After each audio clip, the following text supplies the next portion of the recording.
बोला बोला साली कैसन बाटे हाल, आइल होली खेले ही बनी ससुराल। बोला बोला साली कैसन बाटे हाल, आइल होली खेले ही बनी ससुराल। आव गोलिया पमोल दी गुलाल हो, और तुड़िए है देव पिचकारी जीजाजी छुआ बाजाती गाल हो। तुड़िए देव पिचकारी जीजाजी छुआ बाजाती गाल हो। तुड़िए देव पिचकारी।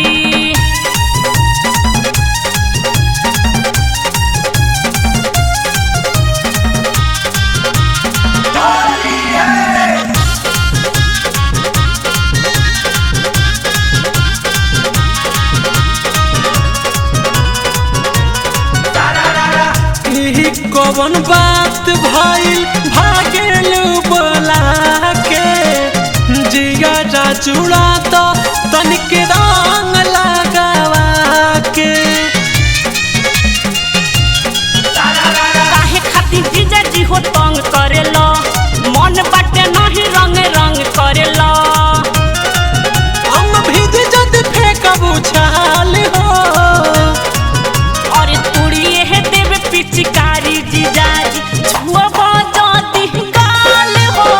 तुड़िए देव पिचकारी जीजाजी छुआ बाजाती गाल हो। तुड़िए देव पिचकारी।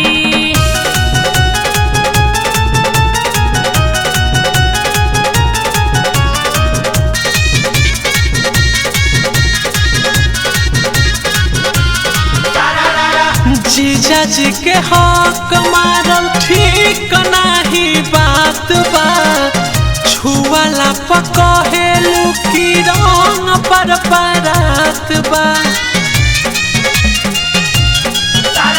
जोड़ देव दीदी से अभिये जाके, होली बिगड़ी ससुरारी में आके।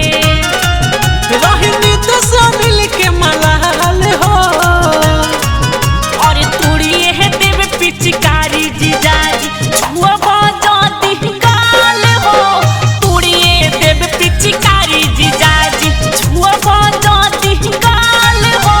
तुड़िए देव पिचकारी। बोला बोला साली कैसन बाटे हाल, आइल होली खेले ही बनी ससुराल। आव गोलिया पमोल दी